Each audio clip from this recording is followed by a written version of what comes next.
All right, everybody, let's do a quick update on Camper 7.0. So, as you can see, I've got the solar panels installed now. I had a number of questions about these little standoff, the little frames that we saw around the edge, and this was their purpose. So essentially, if you guys kind of look here, you can see some examples of it. These solar panels, which are flexible panels, obviously I arranged that frame to fit the outside perimeter of these panels. I also included a little piece in the middle just to kind of support the middle.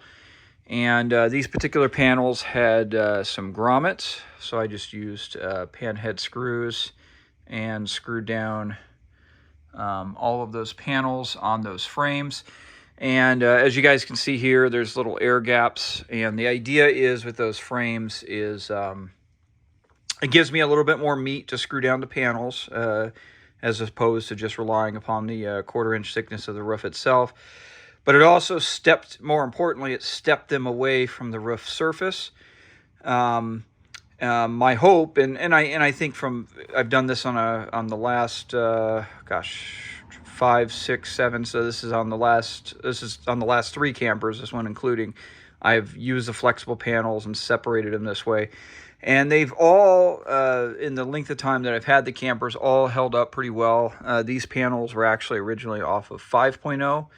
And so they were on there about a whole year, and they still test and function fine. So that's my idea, is separate them off the roof a little bit, give a mechanism to help dissipate some of the heat, gives it a little bit more real estate to screw them down, and I think it looks nice. So I've got it all wired up. I will tidy up those wires a little bit later, but what I did do is a series parallel connection. So what that means is that front corner and this back panel are tied into series.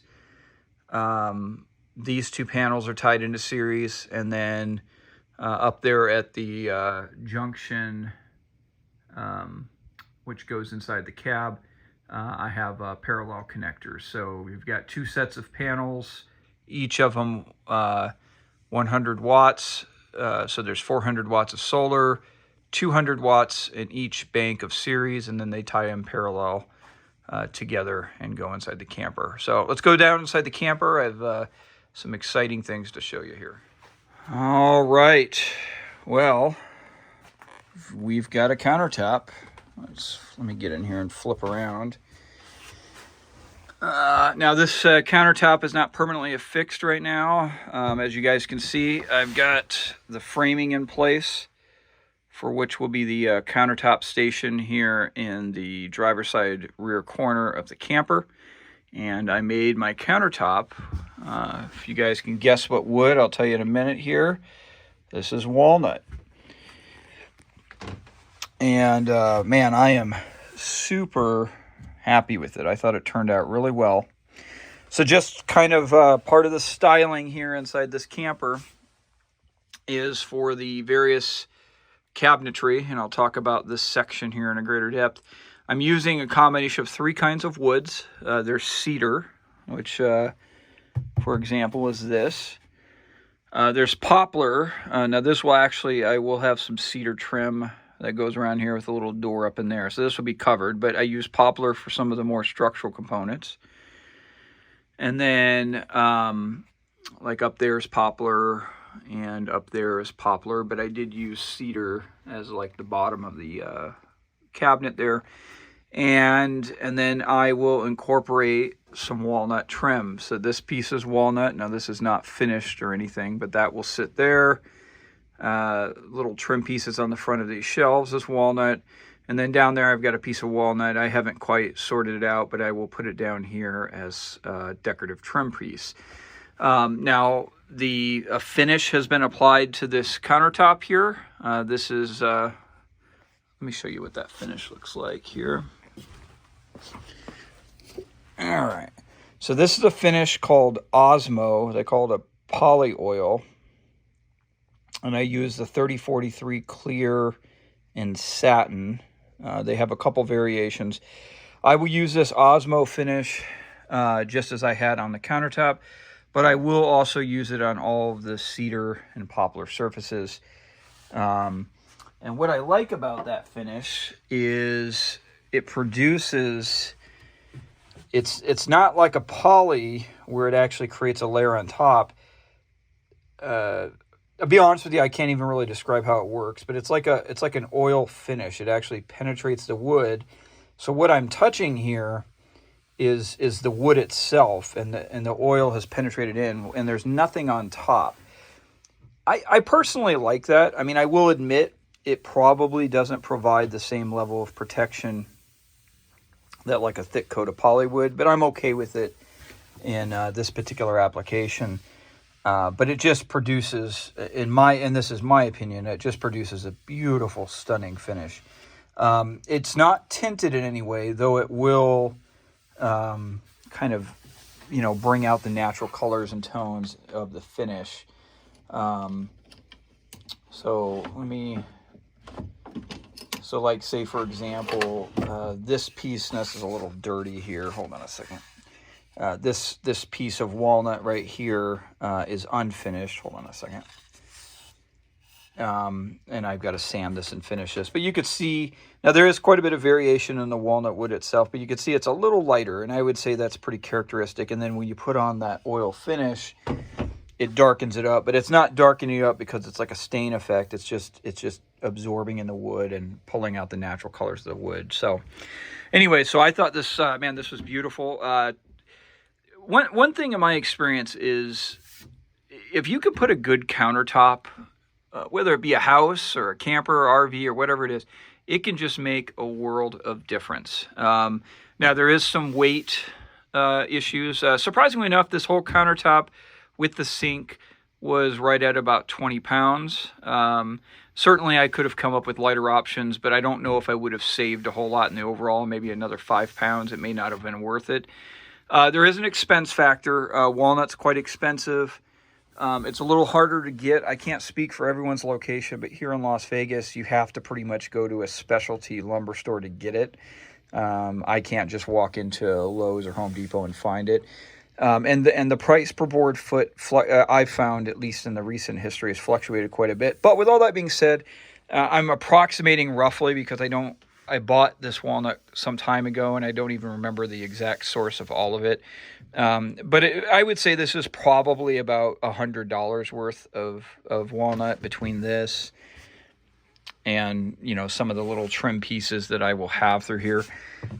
Maybe a little bit more, depending on how the price fluctuates, maybe like 150 or something like that. But I think it's well worth it. I mean, as you guys can see, it's just stunningly beautiful and will ultimately be a centerpiece of the interior. And when you tie it in with some of these other little pieces, it just pulls everything together and makes it look nice. So let me talk about this little corner here. On the last video, I obviously my focus was on AC on solar or AC on battery. But I didn't get a chance to talk about it. Now I'm tidying up a few things here. But this is a style unto my own. I mean, I'm not trying to emulate anything, but I really like this style. I like the dimensionality of it. I like the functionality of it. I like the clean, simple lines. As I already talked about, I like the fact it's not popping now, but these walnut pieces are going to really pop. I don't know if I've used that Polywax or that Osmo product on poplar. I don't remember, but I'm excited to see what it does. I really like poplar. I know it's not necessarily a fan favorite out there, but I think it's a great, beautiful wood with huge amounts of variation. So my inspiration with this piece right here was I wanted to create a modular space where I could put a fridge, but I didn't want it to be designed just for this fridge. So you could fit, not all, but a good chunk of the up to about 45 quart, 45 liter fridges could fit in this space. But the width of this was a little bit wider, so I thought to myself, I could put some kind of vertical storage here, and this is what I came up with. And as you can see, it narrows out on the top part and kind of expands here. And I was really, when I made this, I made the bottom side to fit my my one burner butane stove, which I use all the time. I've always just kind of generally found that if you have a big cabinet throw in, I mean, it's fine, but sometimes it bounces around. I just felt it would be easier to have just kind of a singular space that was intended for it. And what I found is I really like these smaller spaces. I can really imagine, I didn't necessarily design these other shelves for anything in particular, but I can really imagine they're going to be very useful for storage, especially stuff that you would easily want to access. So they will fit some pretty good sized books. I always do carry a small assortment of books with me, so I'll probably use one of those shelves as a bookshelf, and so forth. This cabinet up on top of the AC unit here, this is it's not super deep. I think it's 8.5, 9 inches deep, but I think it will be a pretty good size one. I've opted that I'm not going to put doors on any of these cabinets. I actually bought some tan shock cord. That's that cord that's kind of flexible. And I'm going to actually just run a piece across here that will help kind of retain items in the cabinet. But I think it'll also give it a nice, it'll tie everything in together. You guys will see it. You'll have to trust me on it. But I've done stuff similar to that, and I think it'll work out really well. With all this being said, I mean, I was very pleased. I love the dimensionality. I love how, the AC portion kind of resets back in. The cabinet comes out, but it just adds a lot of visual intrigue and dimensionality to this area, and I really like it. And same thing here. I'll run a single shock cord across here that would help kind of retain stuff in there, but I think it'll tie all of the individual pieces together. I am going to sheath this wall portion here with cedar, just like that. Keep in mind that cedar will be a little bit more attractive. It'll be smoothed out, sanded. I'll put the poly finish on there. It will obviously not be as dark as the walnut, but it'll pop. You'll see kind of that dimension within the wood itself. And I'll show you guys in later videos, but I'm gonna create a system to where I have kind of some built-in items that you would use regularly for that kitchen space up there. Yeah, it's coming along. I went ahead and switched out the power banks. This is the one I intended to use all along. I reviewed this a while ago. This was the Van Powers. It's a 2,000 watt-hour one. And I think that's going to be a perfect spot down there. It will be largely open to where you can see it. I will have some cedar trim around the edges there. This portion right here will have some cedar trim with a pull-off door. The way that I kind of did some last-minute changes, the way that this sink configuration worked out, I'll actually have a fair amount of storage down in between there. The drain pipe will actually shoot right to the floor. And instead of draining out the side of the camper, I'll have a little catch container that's concealed inside between the space between the side of the camper and the bed rail. So yeah, guys, but that's it. It's coming out really well. I love how this countertop turned out. I think it will be a centerpiece of the camper, and everything's coming together. I'll talk to you guys in a bit.